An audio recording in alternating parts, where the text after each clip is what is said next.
നമസ്കാരം. സംസ്ഥാനത്ത് അന്തർ സംസ്ഥാന ബസ്സുകളിൽ പരിശോധന. കൊച്ചിയിലും തൃശൂരിലും മോട്ടോർ വാഹന വകുപ്പ് നടത്തിയ മിന്നൽ പരിശോധനയിൽ ബസ്സുകൾ സർവീസ് നടത്തുന്നത് ചട്ടം ലംഘിച്ചെന്ന് ഉദ്യോഗസ്ഥർ കണ്ടെത്തി. വിവിധ ചെക്ക് പോസ്റ്റുകളിൽ പരിശോധന തുടരുകയാണ്. വിവരങ്ങളുമായി വിഷ്ണു ചേരുന്നുണ്ട് കൊച്ചിയിൽ നിന്നും. വിഷ്ണു, അതായത് ഇപ്പോഴും പരിശോധന തുടരുകയാണോ? ഈ പരിശോധനകളിൽ അന്തർ സംസ്ഥാന സ്വകാര്യ ബസ് സർവീസുകളിൽ വ്യാപക ക്രമക്കേടാണോ കണ്ടെത്തിയിരിക്കുന്നത്? മനു, രാവിലെ 5 മണി മുതൽ ഇടപ്പള്ളിക്ക് സമീപമുള്ള കൂനന്തൈ എന്ന് പറയുന്ന പ്രദേശത്താണ് മോട്ടോർ വാഹന വകുപ്പിൽ RTOയുടെ നേതൃത്വത്തിലുള്ള പരിശോധന ആരംഭിച്ചത്. നമുക്കറിയാവുന്ന പോലെ തന്നെ ഏറിയ പങ്കും അന്തർ സംസ്ഥാന സർവീസുകൾ നടത്തുന്നത് രാത്രിയിലാണ്. ഇവ എറണാകുളത്ത് എത്തിച്ചേരുന്ന സമയമാണ് രാവിലെയുള്ള സമയം. ഈ സമയത്താണ് മോട്ടോർ വാഹന വകുപ്പ് ഓപ്പറേഷൻ നൈറ്റ് റൈഡേഴ്സ് എന്ന പേരിൽ പരിശോധന സംസ്ഥാന വ്യാപകമായി നടത്തിയത്. ഇതിന്റെ ഭാഗമായാണ് കൊച്ചിയിലും പരിശോധന നടത്തിയത്.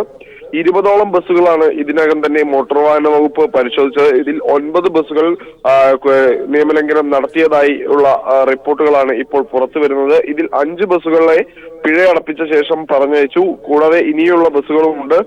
യാത്രക്കാരെ ഇറക്കിവിട്ട ശേഷം ജീവനക്കാരോട് നേരിട്ട് ഹാജരാകാനാണ് ഇപ്പോൾ മോട്ടോർ വാഹന വകുപ്പ് ഉദ്യോഗസ്ഥർ അറിയിച്ചിട്ടുള്ളത്. പ്രശ്നത്തിന്റെ ഗുരുതരാവസ്ഥയാണ് ഇത് സൂചിപ്പിക്കുന്നത്. കഴിഞ്ഞ ദിവസം സുരേഷ് കല്ലടയുടെ ഉടമസ്ഥയിലുള്ള കല്ലട ട്രാവൽസിൽ വെച്ച് കൊച്ചിയിൽ യാത്രക്കാർക്ക് ക്രൂരമർദ്ദനമേറ്റതിന്റെ പശ്ചാത്തലത്തിലാണ് ഓപ്പറേഷൻ നൈറ്റ് റൈഡേഴ്സ് എന്ന പേരിൽ സംസ്ഥാന വ്യാപകമായി ഈ പരിശോധന നടക്കുന്നത്. വിവിധ അതിർത്തികളിലും അതുപോലെ തന്നെ വിവിധ ജില്ലകളിലും ഈ പരിശോധന നടക്കുന്നുണ്ട്. എറണാകുളം ജില്ലയിലും തൃശ്ശൂരും ഈ പരിശോധന ഇപ്പോൾ നടക്കുന്നുണ്ട്. കൂനന്തൈയിൽ വെച്ചാണ് എറണാകുളം ജില്ലയിലെ പരിശോധന നടത്തുന്നത്. ഇതിൽ കാര്യമായി കണ്ടെത്തിയിട്ടുള്ള കുറ്റകൃത്യങ്ങളിൽ ഒന്ന്, നമുക്കറിയാം, ഇത്തരം അന്തർ സംസ്ഥാന സർവീസുകളിൽ യാത്ര ചെയ്യണമെങ്കിൽ നേരത്തെ ബുക്ക് ചെയ്ത് ടിക്കറ്റ് നേടേണ്ടതുണ്ട്. എന്നാൽ ഇതൊന്നുമില്ലാതെ വഴിയിൽ നിന്ന് യാത്രക്കാരെ കയറ്റി അവരിൽ നിന്ന് പണം വാങ്ങി അവർക്ക് യാത്രാ സൗകര്യം ഒരുക്കുന്ന തരത്തിലുള്ള അനധികൃതമായ സർവീസും ഈ ബസ്സുകൾ നടത്തിയിട്ടുണ്ട്. കൂടാതെ ഇതിൽ പലതും ചരക്ക് നീക്കത്തിനും വേണ്ടി ഉപയോഗിച്ചിട്ടുണ്ട്. കാരണം ബാംഗ്ലൂർ പോലെയുള്ള പ്രദേശത്ത് നിന്ന് വരുന്ന വാഹനങ്ങളിൽ ചരക്കുകൾ അതിന്റെ ലഗേജ് ബോക്സിനുള്ളിൽ വെച്ച് കൊണ്ടുവരുന്ന കാഴ്ചയുമുണ്ട്. ഇതെല്ലാം തന്നെയാണ് ഇപ്പോൾ ഈ ഒരു മോട്ടോർ വാഹന വകുപ്പിന്റെ ഓപ്പറേഷൻ നൈറ്റ് റൈഡേഴ്സ് എന്ന് പറയുന്ന ഈ ഒരു നീക്കത്തിലൂടെ കണ്ടെത്തിയിരിക്കുന്നത്. കൂടാതെ നിരവധി ലൈസൻസുകളും അതുപോലെ തന്നെ രേഖകളും ആവശ്യമുള്ള ഒരു ബിസിനസ് സംരംഭം കൂടിയാണ് ഈ ട്രാവൽസ്. എന്നാൽ LAPG പോലെയുള്ള ലൈസൻസുകൾ ഇല്ലാതെയാണ് ബഹുഭൂരിപക്ഷം ബസ്സുകളും സർവീസ് നടത്തുന്നത്. ഇവയ്ക്കൊന്നും തന്നെ പെർമിറ്റുമില്ല. എന്നാൽ ഇതെല്ലാം തന്നെ ഇപ്പോൾ ഈ ഒരു സംഭവത്തിന്റെ പശ്ചാത്തലത്തിൽ നടത്തിയ പരിശോധനയിലാണ് പുറത്തു വന്നുകൊണ്ടിരിക്കുന്നത്. അതുകൊണ്ട് തന്നെ ഇത്തരം സർവീസ് നടത്തുന്നവർക്കെതിരെ ഗുരുതരമായ നടപടികൾ ഉണ്ടാകുമെന്നും മോട്ടോർ വാഹന വകുപ്പ് അറിയിച്ചിട്ടുണ്ട്. എന്തായാലും രാവിലെ 5 മണിക്ക് ആരംഭിച്ച പരിശോധന അത് ഇപ്പോഴും തുടരുകയാണ്. കൂടുതൽ ബസ്സുകൾ ഇനിയും എത്തുന്നതിനനുസരിച്ച് അവയെല്ലാം പരിശോധിക്കുന്നുണ്ട്. കൂനന്തൈയിൽ വെച്ചാണ് പരിശോധന നടക്കുന്നത്. എന്തായാലും ഇതിനോടകം തന്നെ സംസ്ഥാന വ്യാപകമായി നടക്കുന്ന പരിശോധനയിൽ വിവിധ ഇടങ്ങളിലായി നിരവധി പേർ അല്ലെങ്കിൽ നിരവധി ബസ്സുകൾ ഇതിനോടകം തന്നെ മോട്ടോർ വാഹന വകുപ്പ് നടപടിക്ക് വിധേയമാക്കി കഴിഞ്ഞു. മനു, വിഷ്ണു, സംസ്ഥാനത്ത് ആകമാനം നടത്തിയ പരിശോധനകളിൽ ഏകദേശം 150-ലേറെ ബസ്സുകൾക്ക് ഇത്തരത്തിൽ ബസ്സുകൾ ക്രമക്കേട് നടത്തിയതായിട്ടാണ് കണ്ടെത്താൻ കഴിഞ്ഞിരിക്കുന്നത്. അതായത് ഇത്തരത്തിൽ അനധികൃത സർവീസ് നടത്തുന്ന മിക്കവാറും ബസ്സുകളും കോൺട്രാക്ട് ക്യാരേജ് എടുത്തതിനു ശേഷം സ്റ്റോപ്പുകളിൽ നിന്ന് ആളെ എടുക്കുന്ന രീതിയിലുള്ള സർവീസാണ് നടത്തിക്കൊണ്ടിരിക്കുന്നത്. വരും ദിവസങ്ങളിൽ കർശന നടപടി ഉണ്ടാകും എന്ന സൂചനകളാണോ ഇപ്പോഴത്തെ ഈ പരിശോധനകളിൽ നിന്ന് നമുക്ക് ലഭ്യമാകുന്നത്? തീർച്ചയായും മനു, നമുക്കറിയാവുന്ന പോലെ തന്നെ രാത്രി ബാംഗ്ലൂരു മുതൽ തിരുവനന്തപുരം വരെ നീളുന്ന സർവീസുകൾ, അല്ലെങ്കിൽ ഹൈദരാബാദിലേക്കുള്ള സർവീസുകൾ, അങ്ങനെ തുടങ്ങി നിരവധി സർവീസുകളാണ് ഇപ്പോൾ കേരളത്തിലുടനീളം രാത്രി സമയങ്ങളിൽ ഓടിക്കൊണ്ടിരിക്കുന്നത്. കൂടാതെ ഈ രാത്രികാല ബസ്സുകൾ തന്നെ നടത്തുന്ന അമിത വേഗത്തിലുള്ള ഓട്ടം, വേഗതയിലുള്ള സർവീസുകൾ, ഇവയെല്ലാം തന്നെ ഏറെ ഭീഷണി ഉണ്ടാക്കുന്നു എന്ന ആക്ഷേപം ഉയർന്നിട്ട് കുറച്ചായി. എന്നാലും ഇതിനു പുറമെ ഈ ഇത്തരത്തിലുള്ള മതിയായ രേഖകളില്ലാതെ സർവീസ് നടത്തുന്നതാണ് ഇപ്പോൾ ഏറിയ പങ്കും വരുന്നത്. ഇതുകൊണ്ട് തന്നെയാണ് പലപ്പോഴും വഴിയിൽ നിന്ന് സീറ്റിൽ ആളിറങ്ങുന്നതിനനുസരിച്ച് അധിക പണം വാങ്ങി മറ്റാളുകളെ ബസ്സിൽ കയറ്റി അവരെ സർവീസ് നടത്തുന്നത്. ഇത് തികച്ചും ചട്ടലംഘനമാണ്. ഇത്തരത്തിലുള്ള ചട്ടലംഘനങ്ങളെല്ലാം തന്നെ ഇപ്പോൾ ഈ ഒരു സംഭവത്തിന്റെ പശ്ചാത്തലത്തിൽ തന്നെയാണ് കണ്ടെത്താൻ തുടങ്ങിയിരിക്കുന്നത്. ഇതിന്റെ അടിസ്ഥാനത്തിൽ തന്നെ ഇന്ന് ഗതാഗത വകുപ്പ് മന്ത്രിയുടെ നേതൃത്വത്തിൽ ഉന്നതതല യോഗം ചേരുന്നുണ്ട്. ഈ യോഗത്തിൽ നിയമലംഘകർ കുടുങ്ങും എന്ന് തന്നെയാണ്, അല്ലെങ്കിൽ ഇതിനെ തുടർന്ന് കർശനമായ നടപടി ഈ ലംഘനം നടത്തിയവർക്കെതിരെ ഉണ്ടാകുമെന്ന സൂചന തന്നെയാണ് ഇപ്പോൾ ലഭിക്കുന്നത്. മോട്ടോർ വാഹന വകുപ്പിന്റെ പരിശോധനയിൽ RTO ഉൾപ്പെടെയുള്ളവർ നേരിട്ടാണ് ഈ ഒരു പരിശോധനയ്ക്ക് നേതൃത്വം നൽകുന്നത്. അത് മാത്രമല്ല, പ്രത്യേക ഒരു സ്ഥലത്ത് വെച്ച് മാത്രമല്ല പരിശോധന നടക്കുന്നത്. അങ്ങനെയാണെങ്കിൽ ഈ ഒരു സന്ദേശം ലഭിച്ച മറ്റ് ചട്ടലംഘനം നടത്തുന്നവർക്ക് രക്ഷപ്പെടാനുള്ള ഒരു അവസരം കൂടി ഉണ്ടാകുമായിരുന്നു. എന്നാൽ കൃത്യമായി സംസ്ഥാനത്തിന്റെ വിവിധ അതിർത്തികളിലും അതുപോലെ തന്നെ വിവിധ ജില്ലകളിലും സ്ക്വാഡുകളായി തിരിഞ്ഞാണ് ഇപ്പോൾ പരിശോധന നടന്നുകൊണ്ടിരിക്കുന്നത്. 150-ലധികം ബസ്സുകളാണ് സംസ്ഥാന വ്യാപകമായി തന്നെ പിടികൂടിയിട്ടുള്ളത്. ഇതിൽ 20 എണ്ണം എറണാകുളം, തൃശൂർ ജില്ലകളിൽ നിന്നാണ്. ഇതിൽ 9 ബസ്സുകൾ ചട്ടലംഘനം നടത്തിയതായി കണ്ടെത്തി. ഇതിൽ 5 ബസ്സുകൾക്ക് പിഴശിക്ഷ ഇപ്പോൾ തന്നെ ഈടാക്കിയിട്ടുണ്ട്. എന്നാൽ ഇവരോടെല്ലാം തന്നെ ഈ ചട്ടലംഘനം നടത്തിയ ബസ് ഉടമകളോടോ അല്ലെങ്കിൽ ബസ് ജീവനക്കാരോടോ യാത്രക്കാരെ യഥാസ്ഥലങ്ങളിൽ ഇറക്കിവിട്ട ശേഷം ഹാജരാകാനും RTO നിർദ്ദേശം നൽകിയിട്ടുണ്ട്. മനു, വിഷ്ണു, അതായത് ഈ പിഴശിക്ഷയ്ക്ക് അപ്പുറത്തേക്ക് ഇപ്പോൾ തൽക്കാലത്തേക്ക് പിഴയടപ്പിച്ചിരിക്കുന്നു. പക്ഷേ അതിനപ്പുറത്തേക്ക് മറ്റു നടപടികളിലേക്ക് കൂടി കടക്കുന്നു എന്നാണോ നമ്മൾ മനസ്സിലാക്കേണ്ടത്? അതിനൊക്കെ വേണ്ടിയിട്ടാണോ ഹാജരാകുന്ന ബസ് ഉടമകളോടും ജീവനക്കാരോടും നേരിട്ട് ഹാജരാകുന്നത് അടക്കമുള്ള കാര്യങ്ങൾക്ക് നിർദ്ദേശം നൽകിയിരിക്കുന്നത്? ഗുരുതരമായ ക്രമക്കേടുകൾ കണ്ടെത്തിയ ബസ്സുകളുടെ പെർമിറ്റ് അടക്കം റദ്ദാകുന്ന സാഹചര്യങ്ങളിലേക്കൊക്കെ ഈ ഇപ്പോഴത്തെ ഒരു പരിശോധനകൾ നീങ്ങുന്ന അവസ്ഥയാണോ ഉള്ളത്? തീർച്ചയായും മനു, ഞാൻ നേരത്തെ സൂചിപ്പിച്ചതുപോലെ തന്നെ നിരവധി രേഖകളും അതുപോലെ ലൈസൻസുകളും ആവശ്യമുള്ള ഒരു സംരംഭമാണ് ഈ ഷട്ടിൽ സർവീസുകൾ അല്ലെങ്കിൽ ദീർഘകാല അന്തർ സംസ്ഥാന ബസ് സർവീസുകൾ.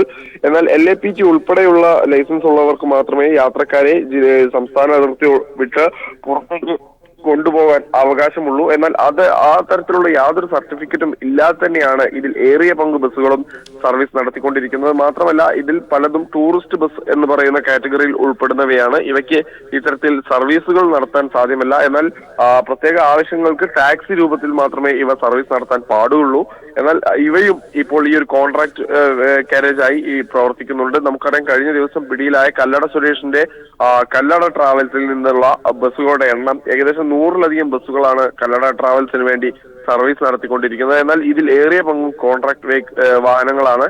ഈ വാഹനങ്ങൾക്കൊന്നും തന്നെ ഈ തരത്തിലുള്ള പെർമിറ്റുകളോ അല്ലെങ്കിൽ മറ്റു രേഖകളോ ഇല്ല. കൂടാതെ വലിയ തോതിൽ ഒരു ആക്ഷേപം നടന്നിരുന്നത് അല്ലെങ്കിൽ പൊതുസമൂഹത്തിൽ നിന്ന് ഉയർന്നിരുന്ന ഒരു ആക്ഷേപം വ്യാപകമായ രീതിയിൽ ചരക്ക് നീക്കത്തിന് ഇത്തരം സർവീസുകളെ ആളുകൾ അല്ലെങ്കിൽ ഈ ഇത്തരം ബസ് ഉടമസ്ഥരോ അല്ലെങ്കിൽ ജീവനക്കാരോ ആശ്രയിക്കുന്നു എന്നത് തന്നെയായിരുന്നു. അത് ശരിവെക്കുന്ന അർത്ഥത്തിൽ തന്നെയാണ് ഇപ്പോൾ ഇന്ന് നടന്ന പരിശോധനയിൽ നിരവധി വാഹനങ്ങളിൽ ചരക്ക് നീക്കം ഉൾപ്പെടെയുള്ളത് കണ്ടെത്തിയത്. ഇത് ഗുരുതരമായ നിയമലംഘനത്തിലേക്ക് തന്നെയാണ് വിരൽ ചൂണ്ടുന്നത്. മാത്രവുമല്ല, കഴിഞ്ഞ ദിവസം ഇത്തരം യാത്രക്കാർ ആക്രമിക്കപ്പെട്ട സ്ഥിതിക്ക് ഒരു യാത്രക്കാരന്റെ സുരക്ഷിതത്വം ഉറപ്പാക്കേണ്ട ബസ് ജീവനക്കാരും ബസ് ഉടമകളും ആ യാത്രക്കാരന്റെ ജീവന് തന്നെ ഭീഷണിയാകുന്ന സാഹചര്യത്തിൽ ഇത്തരം ബസ്സുകൾക്കെതിരെ കർശന നടപടി ഉണ്ടാകണമെന്ന വികാരം പൊതുസമൂഹത്തിൽ നിന്ന് കഴിഞ്ഞ ദിവസങ്ങളിലായി ഉയർന്നു വന്നിരുന്നു. ഇതിന്റെ അടിസ്ഥാനത്തിൽ തന്നെ ഈ ബസ്സുകളുടെ പെർമിറ്റ് റദ്ദ് ചെയ്യുന്നത് ഉൾപ്പെടെയുള്ള നടപടികളിലേക്ക് തന്നെയാണ് ഇപ്പോൾ ഉദ്യോഗസ്ഥർ പോയിക്കൊണ്ടിരിക്കുന്നത്. ഈ ഒരു ബസ്സുകളെ കുറിച്ചുള്ള ആക്ഷേപങ്ങൾ പലപ്പോഴായി ഉയർന്നു വന്നിരുന്ന സാഹചര്യവും ഉണ്ടായിരുന്നു. ഈ കല്ലട ട്രാവൽസിനെതിരെ മുൻപും തിക്താനുഭവം ഉണ്ടായ ആളുകൾ രംഗത്ത് വന്നിട്ടുണ്ട്. തങ്ങൾക്ക് മർദ്ദനമേറ്റിട്ടുണ്ട് അല്ലെങ്കിൽ അസഭ്യവർഷം ഉണ്ടായിട്ടുണ്ട് എന്ന രീതിയിൽ എല്ലാം തന്നെ. വിഷ്ണുവാണ് കൊച്ചിയിൽ നിന്ന് വിവരങ്ങൾ നൽകിക്കൊണ്ടിരിക്കുന്നത്. വ്യാപക പരിശോധന അന്തർ സംസ്ഥാന ബസ്സുകളിൽ നടക്കുന്നു. ഏകദേശം 150ഓളം ബസ്സുകൾക്കെതിരെ നടപടി ഉണ്ടാകുന്ന സാഹചര്യമാണ് ഇപ്പോൾ ഉണ്ടായിരിക്കുന്നത്. ഇപ്പോൾ പിഴയടപ്പിച്ച് അവരെ വിട്ടയച്ചു. എന്നാൽ പിന്നീട് ഹാജരാകണം എന്ന നിർദ്ദേശം നൽകിയാണ് വിട്ടയച്ചിരിക്കുന്നത്. കർശന നടപടിയിലേക്ക് നീങ്ങുന്ന സൂചനകളാണ് ഇപ്പോൾ ഉണ്ടായിക്കൊണ്ടിരിക്കുന്നത്. വ്യാപകമായ ക്രമക്കേടുകളാണ് അന്തർ സംസ്ഥാന ബസ് സർവീസിന്റെ മറവിൽ നടക്കുന്നത് എന്നാണ് ഇപ്പോൾ നിലവിൽ കണ്ടെത്തിയിരിക്കുന്നത്. അതേസമയം തന്നെ യാത്രക്കാരെ മാനസികവും ശാരീരികവുമായി പീഡിപ്പിക്കുകയാണെന്ന് പരാതിയെ തുടർന്ന് കല്ലട ട്രാവൽസ് ഉടമ സുരേഷ് കല്ലട നേരിട്ട് ഹാജരാകണമെന്ന് മനുഷ്യാവകാശ കമ്മീഷന്റെ നോട്ടീസ്. മെയ് 29 കോഴിക്കോട് നടക്കുന്ന സിറ്റിംഗിൽ ഹാജരാകാനാണ് കമ്മീഷൻ അംഗം P. മോഹൻദാസ് ഉത്തരവിട്ടത്. അതേസമയം തിരുവനന്തപുരത്ത് നടന്ന മോട്ടോർ വാഹന വകുപ്പിന്റെ പരിശോധനയിൽ കല്ലടയുടെ ഓഫീസിന് ലൈസൻസ് ഇല്ലെന്ന് കണ്ടെത്തി.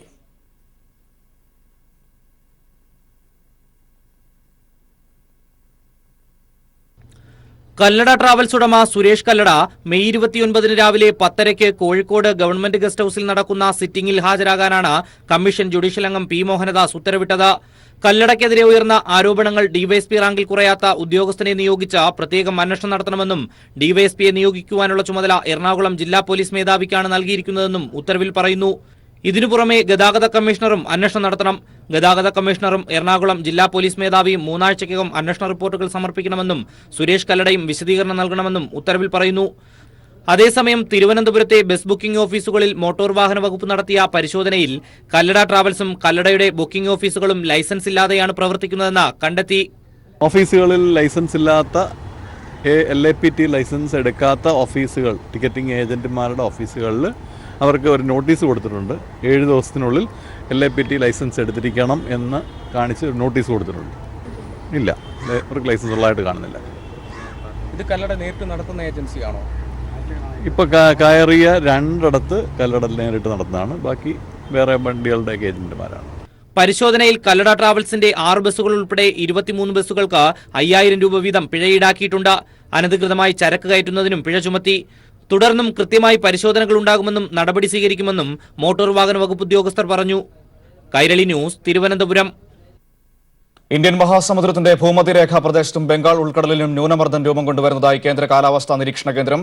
നാളെ മുതൽ മത്സ്യത്തൊഴിലാളികൾ കടലിൽ പോകരുതെന്ന് മുന്നറിയിപ്പ്. കടലിൽ പോയവർ തിരിച്ചെത്തണമെന്നും നിർദ്ദേശം. വിവരങ്ങളുമായി ഷീജ ചേരുന്നുണ്ട്. ഷീജ,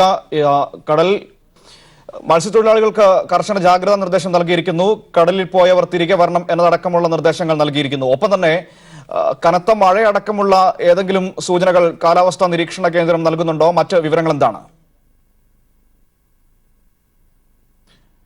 ഷീജ, പ്രധാനമായും കടൽക്ഷോഭം അടക്കമുള്ള കാര്യങ്ങളിലാണോ നിർദ്ദേശം നൽകിയിരിക്കുന്നത്, അതോ മഴയടക്കമുള്ള കാര്യങ്ങളിൽ മുന്നറിയിപ്പുണ്ടോ? എന്താണ് ന്യൂനമർദ്ദവുമായി ബന്ധപ്പെട്ട് കാലാവസ്ഥാ നിരീക്ഷണ കേന്ദ്രം മുന്നോട്ട് വയ്ക്കുന്ന നിർദ്ദേശങ്ങൾ? മനു, ബംഗാൾ ഉൾക്കടലിന് സമീപത്തായി ന്യൂനമർദ്ദം ഇന്ന് രൂപപ്പെടാനുള്ള സാധ്യതകളാണ് നിലവിലിപ്പോൾ കാലാവസ്ഥാ നിരീക്ഷണ കേന്ദ്രത്തിന്റെ മുന്നറിയിപ്പിൽ പറയുന്നത്. അത് നാളെയോടുകൂടി അതിതീവ്ര ന്യൂനമർദ്ദമായി രൂപപ്പെടുകയാണെങ്കിൽ വലിയ മഴയ്ക്കുള്ള സാധ്യത, ശക്തമായ മഴയ്ക്കുള്ള സാധ്യത തന്നെയാണ് സംസ്ഥാനത്തുള്ളത്. പക്ഷേ ഇത് സാരമായ നാശനഷ്ടം വിതയ്ക്കുക. ഇത് ചുഴലിക്കാറ്റായി രൂപപ്പെട്ട് തമിഴ്നാടിനായിരിക്കും കൂടുതൽ നാശനഷ്ടങ്ങൾ ഉണ്ടാകാനുള്ള സാധ്യത ഉള്ളതായിട്ടാണ് ഇപ്പോൾ കാലാവസ്ഥാ നിരീക്ഷണ കേന്ദ്രം അറിയിക്കുന്നത്. ഏതായാലും ഇതിന്റെ പശ്ചാത്തലത്തിൽ മത്സ്യത്തൊഴിലാളികൾക്ക് മുന്നറിയിപ്പ് നൽകിയിട്ടുണ്ട്. കടലിൽ പോയിട്ടുള്ളവർ 26-ാം തീയതിയോടുകൂടി തന്നെ തിരികെ എത്തണം എന്നുള്ളൊരു നിർദ്ദേശം, കർശന നിർദ്ദേശം തന്നെയാണ് നൽകിയിട്ടുള്ളത്. 26-ാം തീയതി മുതൽ കടലിൽ മത്സ്യത്തൊഴിലാളികൾ മത്സ്യബന്ധനത്തിനായി പോകരുത് എന്നുള്ള നിർദ്ദേശവും നൽകിയിട്ടുണ്ട്. ഒപ്പം തന്നെ കടൽ പ്രക്ഷുബ്ധമാകാനുള്ള സാധ്യതയും നിലവിൽ കാലാവസ്ഥാ നിരീക്ഷണ കേന്ദ്രത്തിന്റെ മുന്നറിയിപ്പിൽ പറയുന്നുണ്ട്.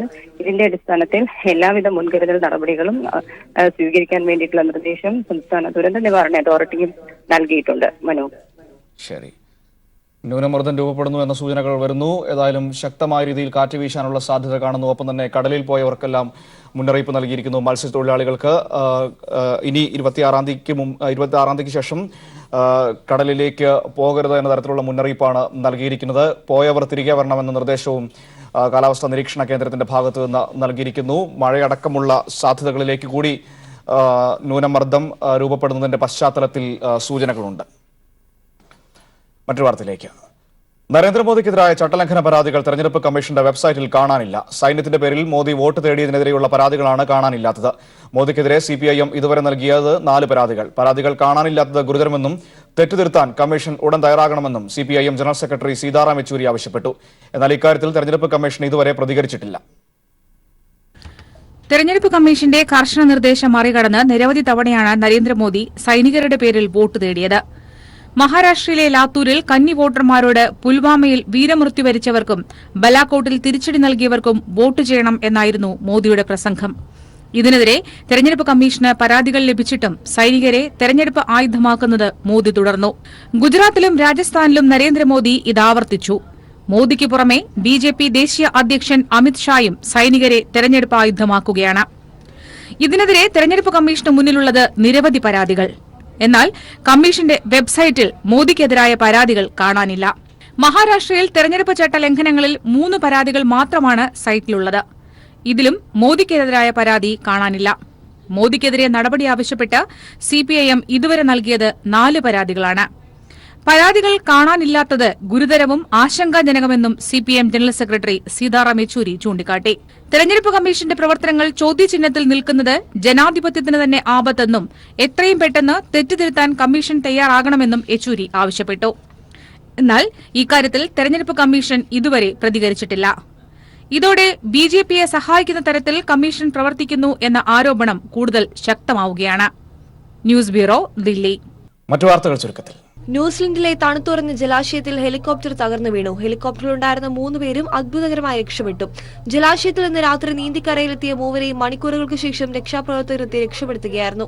ഈസ്റ്റർ ദിനത്തിൽ ശ്രീലങ്കയിലുണ്ടായ സ്ഫോടന പരമ്പരയിൽ ചാവേറായവരിൽ ഒരു സ്ത്രീയും ഉൾപ്പെട്ടതായി ശ്രീലങ്കൻ പ്രതിരോധ സഹമന്ത്രി റുവാൻ വിജയവർദ്ധന. ഹോട്ടലുകളിലും പള്ളികളിലും ഉണ്ടായ സ്ഫോടനങ്ങളിൽ 9 പേരാണ് ചാവേറുകളായത്. ഉത്തര കൊറിയൻ നേതാവ് Kim Jong Un Russian president Vladimir പുടിനെ കാണുന്നു. റഷ്യയിലെ വ്ളാഡിവോസ്റ്റോക്ക് നഗരത്തിൽ ഇന്ന് നടക്കുന്ന ഉച്ചകോടിയിൽ കരാർ ഒപ്പുവെക്കലോ സംയുക്ത പ്രസ്താവന ഉണ്ടാവില്ലെന്നാണ് സൂചന.